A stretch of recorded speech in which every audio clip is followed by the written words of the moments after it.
It's strange how a single notification can shatter 15 years of marriage into a million pieces. I remember staring at Ronald's phone screen, my hands trembling as I read those words over and over. Last night was amazing. Can't wait to see you again. The profile picture showed my niece Camilla's familiar smile.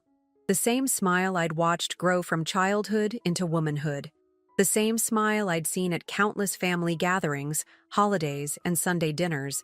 The restaurant around us continued its gentle hum of clinking glasses and soft conversation, but I felt as though I'd been plunged underwater.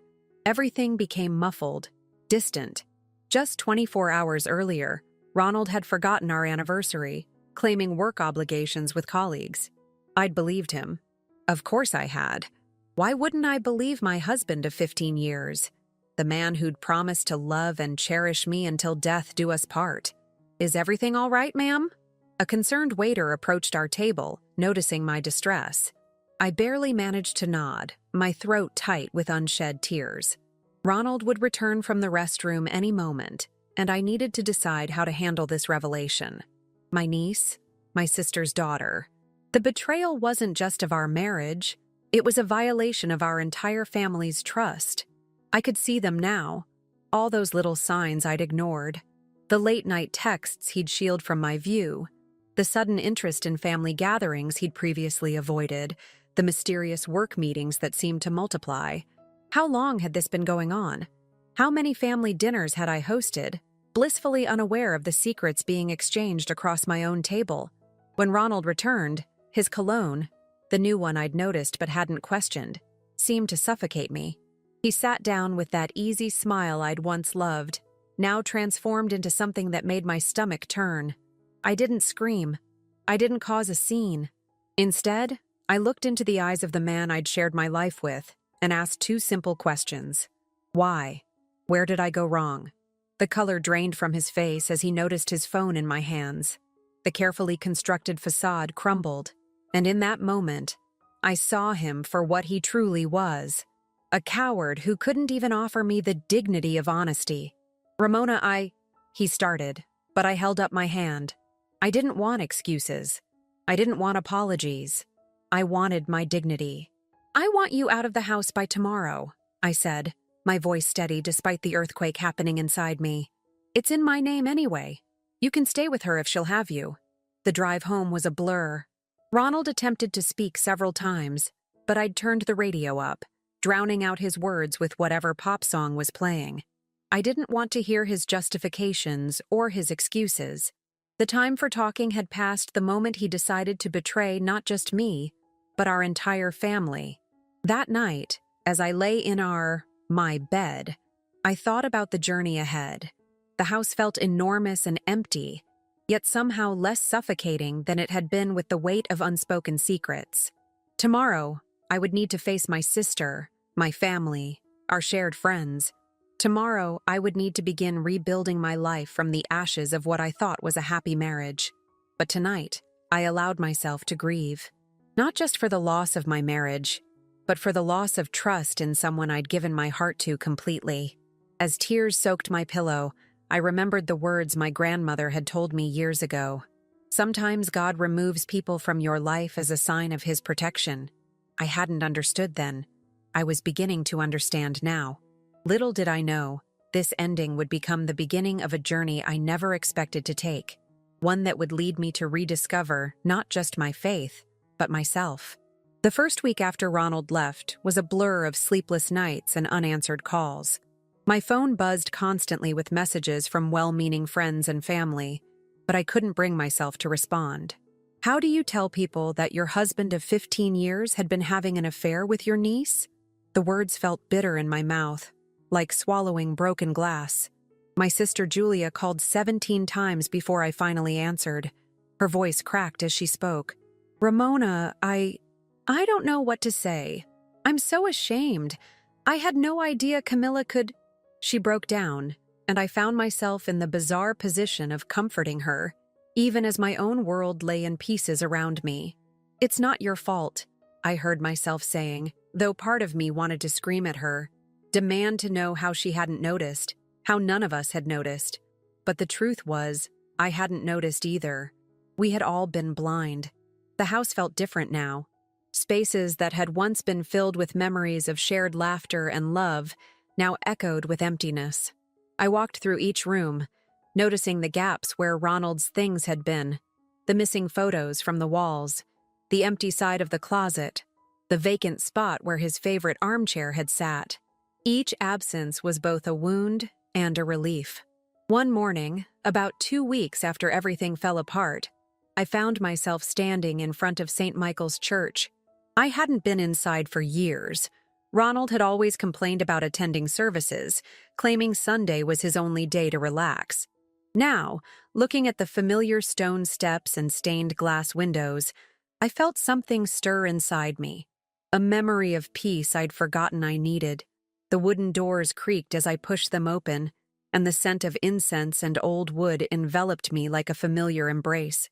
The church was empty except for an elderly woman praying in the front pew and Father James, who was arranging flowers at the altar. He looked up as I entered, and his face softened with recognition. "Ramona," he said warmly, as though I hadn't been absent for over a decade. "Welcome home." I burst into tears right there in the middle of the aisle. Father James didn't rush to comfort me or offer platitudes. He simply sat in the pew beside me and waited as years of suppressed emotions poured out.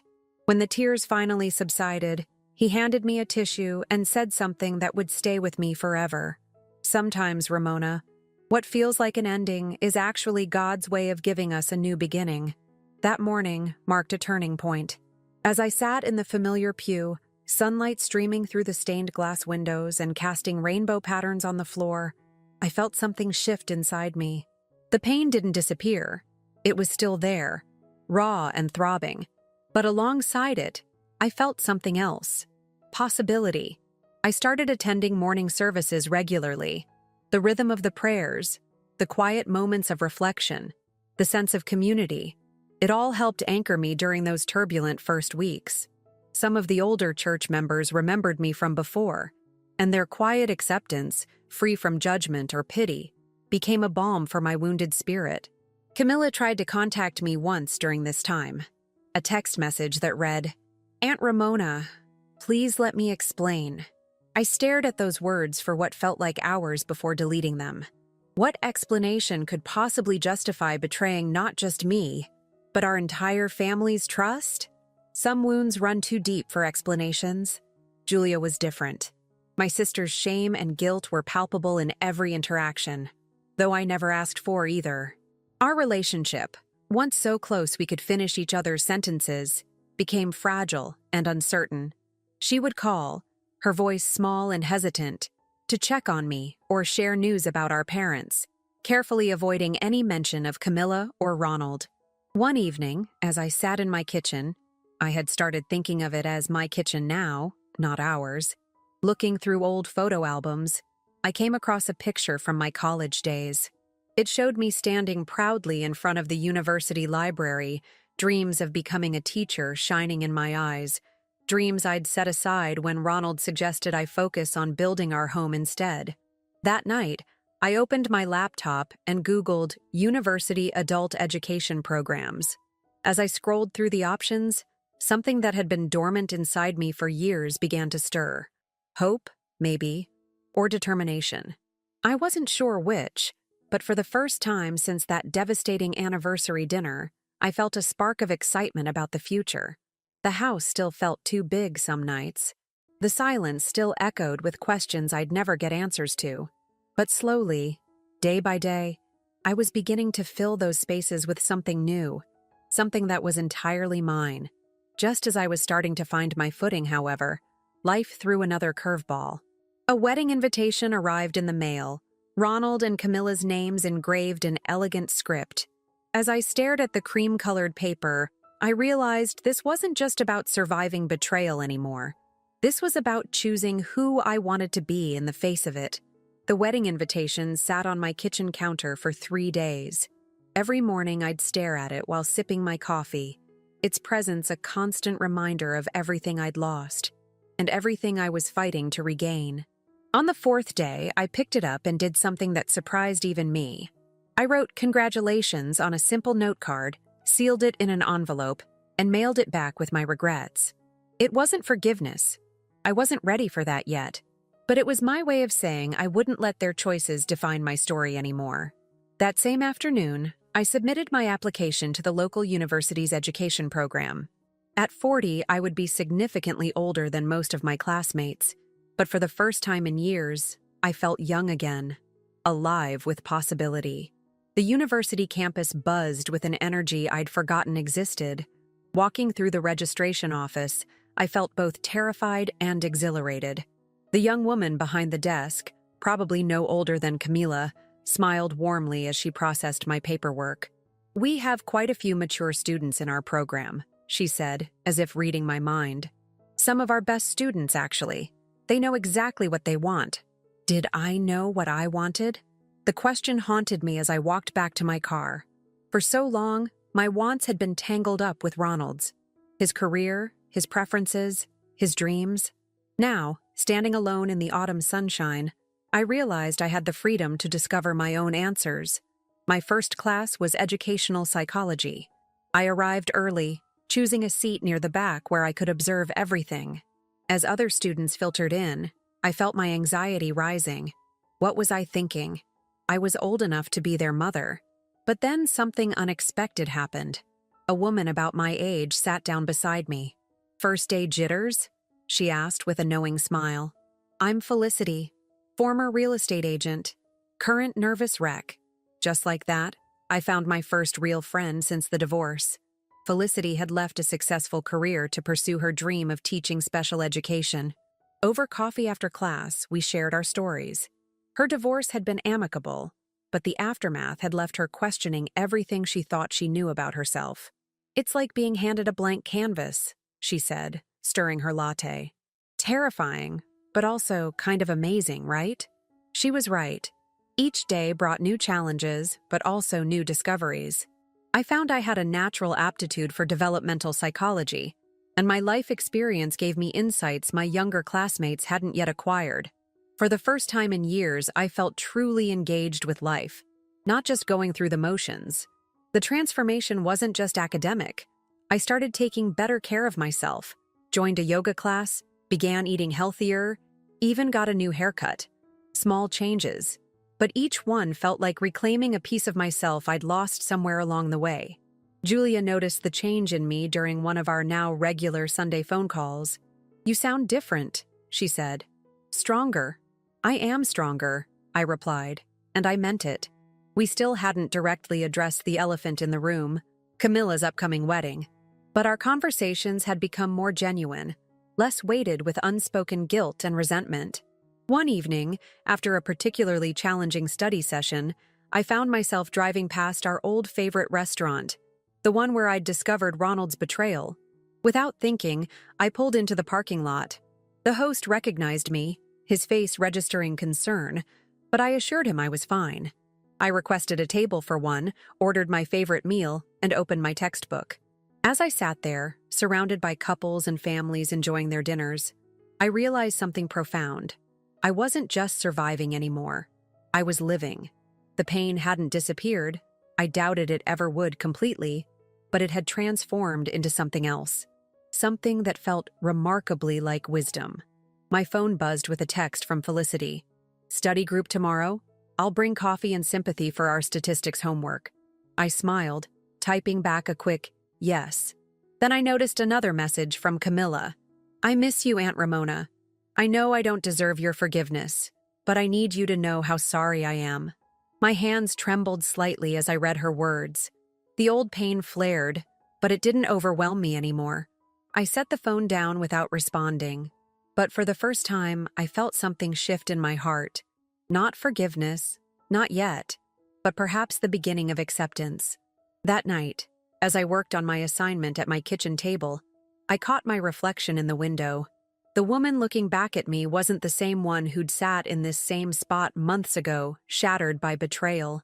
She was stronger, wiser, and most surprisingly of all, happier. But life has a way of testing our strength just when we think we've found our footing. As I was preparing for my midterm exams, I received news that would force me to confront everything I thought I'd put behind me. Ronald had been in an accident. The call came from Julia at 2 a.m. I was still awake, studying for my child development midterm when my phone lit up with her name. My sister never called this late, and my heart immediately jumped to my throat. "Ramona?" Her voice was shaky. "Ronald's been in a car accident. It's pretty bad." The world seemed to tilt on its axis. Despite everything that had happened, despite all the pain and betrayal, my first instinct was still concern.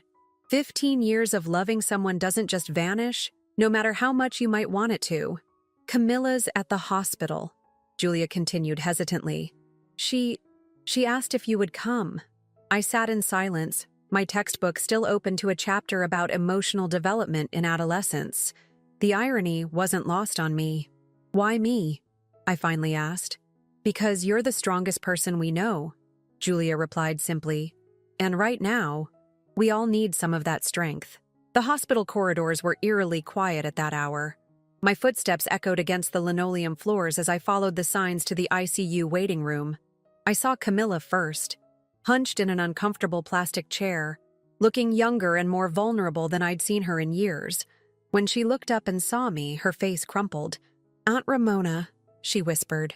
And suddenly she was that little girl again, the one who used to run to me with scraped knees and broken toys, believing I could fix anything. I didn't hug her. I couldn't. But I sat down beside her and asked about Ronald's condition. Multiple fractures, internal bleeding, surgery underway. He'd been driving home from work, actual work this time, apparently, when another car ran a red light. "I ended things with him last week," Camilla said quietly, staring at her hands. "I couldn't. I finally saw what we'd done to you, what I'd done to my own family. He didn't take it well." I absorbed this information without comment. Part of me wanted to feel vindicated, but all I felt was tired. Tired of the pain, tired of the drama, tired of being caught in this web of hurt and betrayal. Felicity arrived an hour later, armed with coffee and her quiet, steady presence. She'd become my rock over the past months, and seeing her there, supporting me through this bizarre situation, made me realize how far I'd come from that broken woman in the restaurant. As the night wore on, I found myself thinking about the paper I was writing for my psychology of trauma class. We'd been discussing resilience, the human capacity to withstand and recover from life's hardest blows. My professor had said something that stuck with me. Resilience isn't about being unbreakable. It's about learning how to piece yourself back together, stronger at the broken places. Dawn was breaking when the surgeon finally appeared. Ronald would live, though recovery would be long and difficult. The relief in the waiting room was palpable, but it was complicated by the weight of everything unspoken between us. Camilla turned to me, her eyes red-rimmed. "I don't expect you to forgive me," she said. "I don't even forgive myself. But thank you for being here. I understand now what true strength looks like." I looked at my niece, really looked at her, and saw not just the woman who had betrayed me, but also the girl she had been, the woman she was struggling to become. "We all make mistakes, Camilla," I said finally. "The important thing is what we learn from them." Later that morning, as I sat in my educational psychology class, exhausted but present, my professor was discussing cognitive restructuring, the process of learning to think about difficult experiences in new ways. I thought about how my own mind had shifted over these past months, how pain had gradually transformed into purpose. I pulled out my phone and sent a text to Camilla. "If you want to talk, really talk. I'm ready to listen." It wasn't forgiveness, not exactly, but it was a step toward something else, something that felt like growth, like healing, like the person I was becoming rather than the person I'd been. That evening, as I worked on my assignments at my favorite coffee shop, an elderly woman at the next table caught my eye. "You look like someone who's been through something," she said with gentle knowing. I smiled, thinking about how to respond. "I'm going through something," I corrected her. "And I'm learning that's exactly where I need to be." But even as I spoke those words, I had no idea that the biggest challenge, and the most unexpected turn in my journey, was still to come. Ronald's accident had set in motion a chain of events that would force me to confront not just my past, but my future in ways I never could have anticipated. Meeting Camilla at the small cafe near campus felt surreal. I'd chosen this place deliberately. Neutral territory, public enough to feel safe, but quiet enough for the conversation we needed to have. I arrived early, settling into a corner table with my psychology textbook as armor.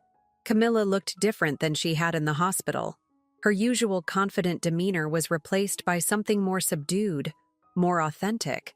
She sat down across from me, her hands wrapped around her coffee cup like she was holding on for dear life. "I've started therapy," she said without preamble. "I needed to understand why I did what I did, why I was willing to hurt someone I love for what? A fantasy that wasn't even real?"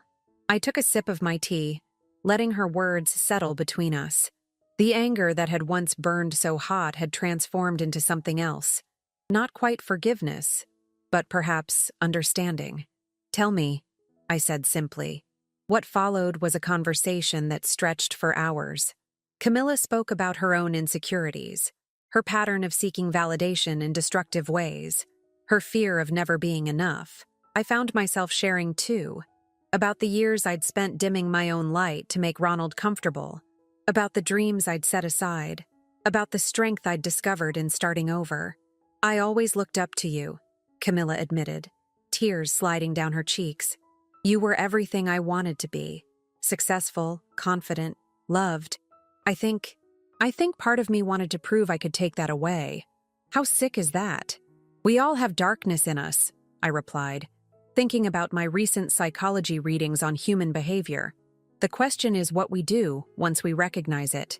As we talked, I realized something profound. This conversation wasn't just about healing our relationship. It was about breaking cycles of hurt that had been passed down through generations of women in our family. The tendency to seek worth through others' validation, to compete rather than support, to sacrifice authenticity for acceptance. Later that week, during my study group with Felicity and our new friend Mila, I shared some of this insight. Mila, who was studying to become a counselor, nodded thoughtfully. "You're not just healing yourself," she said. "You're creating a new pattern for your whole family." The truth of her words hit home when Julia called that evening. She was crying, but they weren't tears of shame this time. "Camilla told me about your talk," she said. "Ramona, I've been so focused on feeling guilty that I haven't been there for you the way a sister should be. Can we start over?" I found myself smiling. "We never stopped being sisters, Julia. We just lost our way for a while." My professors often talked about transformative learning, how real education changes not just what we know, but who we are. I was living that transformation daily, not just in my classes, but in every aspect of my life. The following Sunday, I did something I hadn't done in months. I hosted a family dinner. Not everyone came. Some wounds still needed time to heal. But Julia was there, and Camilla, and even our parents, who had struggled to understand but never stopped loving us all. As I moved around my kitchen preparing the meal, I caught glimpses of my reflection in the window. The woman I saw there was neither the trusting wife I'd been, nor the broken victim I'd become after Ronald's betrayal. She was someone new, someone stronger, someone who understood that life's greatest tests often lead to its most important lessons. But life wasn't finished testing me yet. As we sat down to dinner, Camilla shared news that would shake our fragile new understanding. Ronald had woken up from his medically induced coma, and his first word had been my name. The old Ramona might have crumbled under the weight of this revelation. The new Ramona took a deep breath, passed the salad bowl to her mother, and said, "Let's focus on our dinner first. Tomorrow will take care of itself." That night, after everyone had left, I sat in my favorite reading chair, surrounded by textbooks and class notes. My phone buzzed with a message from the hospital. Ronald was asking to see me. As I stared at the screen, I realized this wasn't just another test. It was an opportunity to prove to myself just how far I'd come. But what happened next would challenge everything I thought I knew about forgiveness, strength, and the power of choosing your own path forward. The woman who walked into that hospital room the next day was about to face her greatest test yet. Not of survival, but of defining who she truly wanted to be. The hospital corridor seemed longer than I remembered. Each step toward Ronald's room felt weighted with the past we shared, and the future I'd begun to build without him. Felicity had offered to come with me, but this was something I needed to do alone. I paused outside his door, my hand resting on the handle. Through the small window, I could see him, thinner, paler, but undeniably Ronald. The man I'd loved for 15 years. The man who'd betrayed me in the most painful way possible. The man who'd inadvertently set me free. "You can do this," I whispered to myself, drawing strength from the person I'd become over these past months. He turned his head as I entered, his eyes widening with recognition. "Ramona," he said, his voice hoarse. "You came." I sat in the visitor's chair, maintaining a careful distance. The beeping of monitors filled the silence between us. Ronald looked vulnerable in the hospital bed, wrapped in bandages and connected to various machines. It would have been easy to let that vulnerability soften my resolve, but I remained centered in my truth. "Why did you ask for me?" I asked quietly. He struggled to sit up straighter, wincing with the effort. "The accident, it made me think about everything. About who I am, what I've done. When I was lying there, trapped in that car, your face was all I could see. Not Camilla's. Yours." I felt an old, familiar ache in my chest, but it was different now. More like the phantom pain of a healed wound than the sharp agony of fresh betrayal. "Ronald," I said carefully, "whatever epiphany you had in that car, it doesn't change what happened." "I know," he replied, his voice breaking. "I know it doesn't. But Ramona, seeing you here, strong and beautiful as ever, I realize what I threw away. The life we had wasn't real," I interrupted gently. "I see that now. I was living in your shadow, making myself smaller to fit your needs. The woman you're looking at now? She wouldn't fit in that life anymore." He fell silent, really looking at me perhaps for the first time. I wondered if he could see the changes in me, not just the new haircut or the confident posture, but the fundamental shift in who I was. "I'm in school now," I continued, surprised by my desire to share this with him. "Studying to become a teacher. Remember when I talked about that dream, back when we first met?" A flash of recognition crossed his face. "You wanted to teach elementary school. I said we needed to focus on my career first. And I listened," I nodded. "But not anymore. I'm living my own life now, Ronald. Making my own choices." Tears welled in his eyes. "I'm so sorry, Ramona. For everything. For not seeing you. Really seeing you. For what I did with Camilla. I know you are," I said softly. "And I forgive you." The words surprised us both. I hadn't planned to say them, hadn't even known I was ready. But as they left my mouth, I knew they were true. "Not for your sake," I continued, "but for mine. Carrying that anger and hurt, it was holding me back. I'm letting it go. But forgiveness doesn't mean forgetting, and it doesn't mean going backward." "What does it mean?" he asked, his voice small. I thought about my psychology of healing course, about the discussions we'd had on forgiveness and growth. "It means I'm grateful for the lessons, even if I hate how I had to learn them. It means I wish you well, but my life is my own now." As if on cue, my phone buzzed. A reminder about my evening study group. I stood, adjusting my bag on my shoulder. "I have to go. I have finals coming up." "Ramona," he called as I reached the door. "You deserve everything you're building for yourself. I'm sorry I ever made you think otherwise." Walking out of that hospital room, I felt lighter somehow. Not because of anything Ronald had said or done, but because I finally understood that his opinion, his approval or disapproval, no longer held power over me.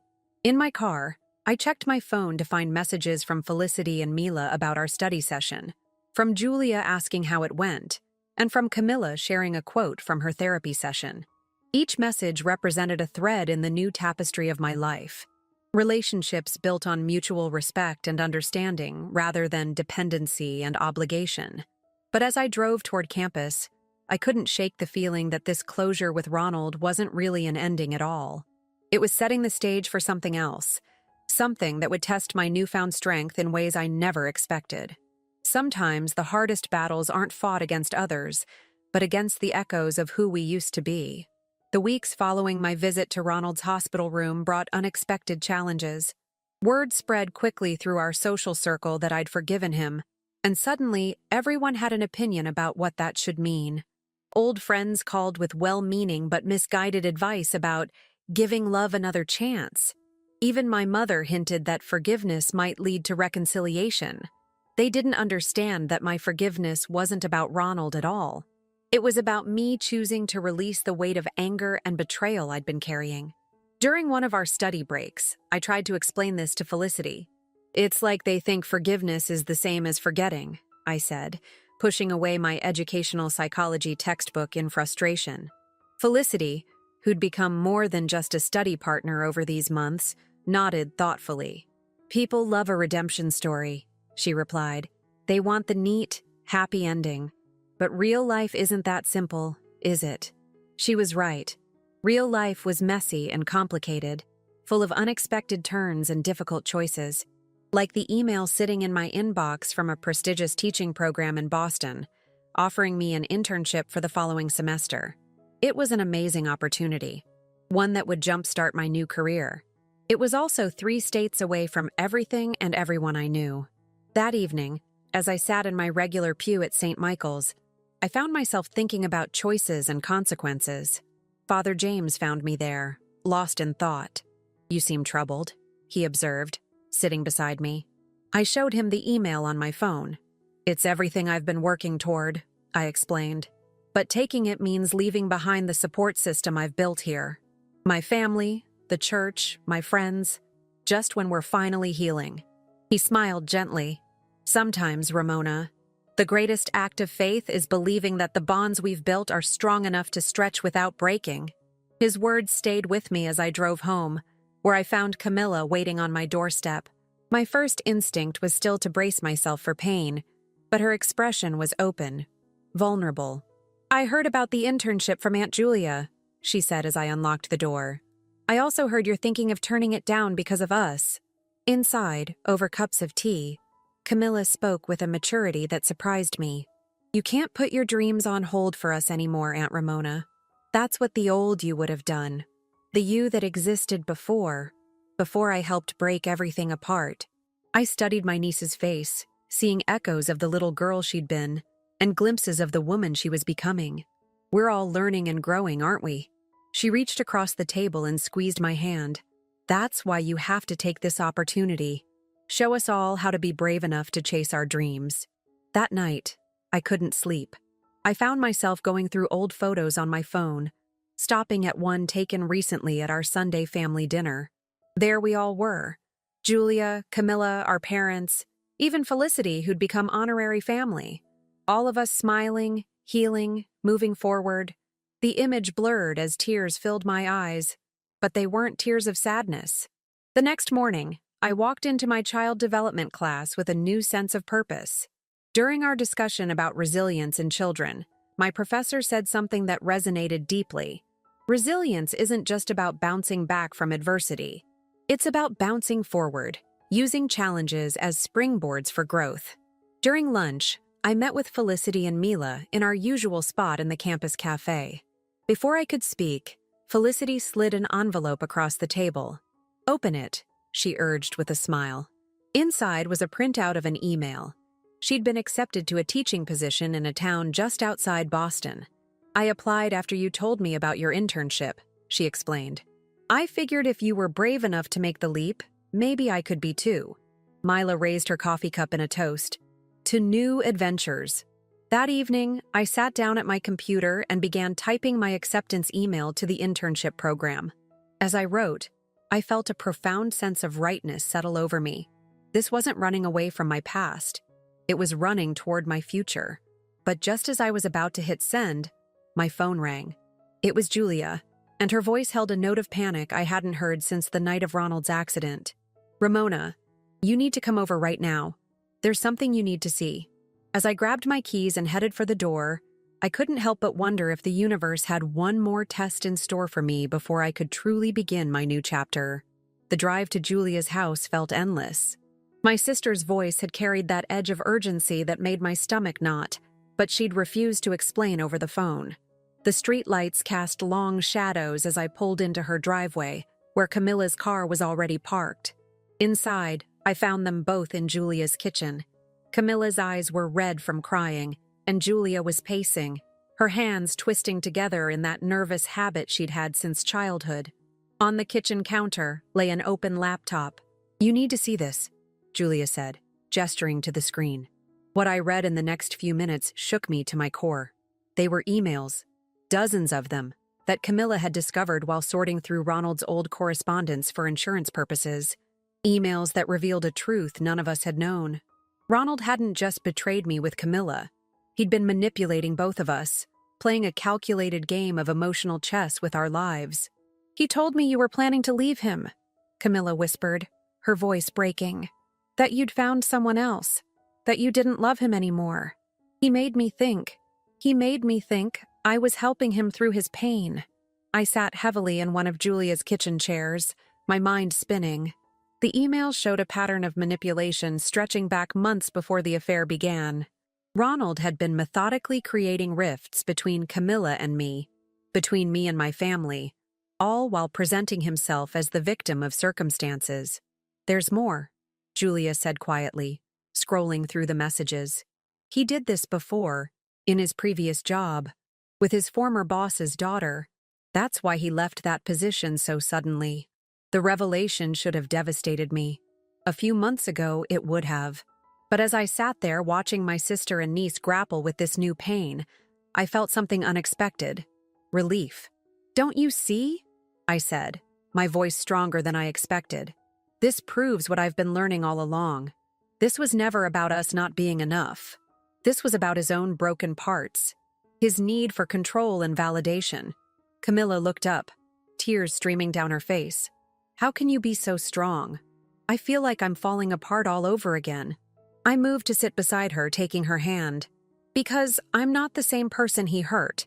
That Ramona, the one who defined herself by his love, who thought she needed his approval to be whole, she doesn't exist anymore.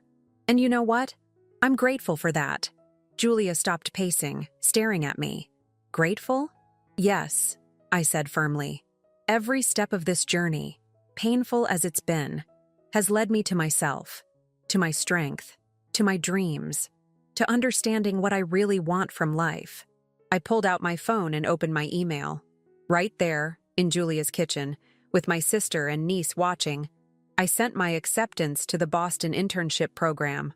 The moment I hit send, I felt lighter, freer. "I won't let his actions define my future anymore," I explained. "And neither should you, Camilla. We're more than what he did to us." That night, the three of us talked for hours. Really talked, with an honesty we'd never managed before. Camilla shared her guilt and shame, but also her determination to learn from this experience. Julia spoke about her own failed marriage and how watching my journey had inspired her to make changes in her life. As midnight approached, my phone buzzed with a text from Felicity. "Did you send it?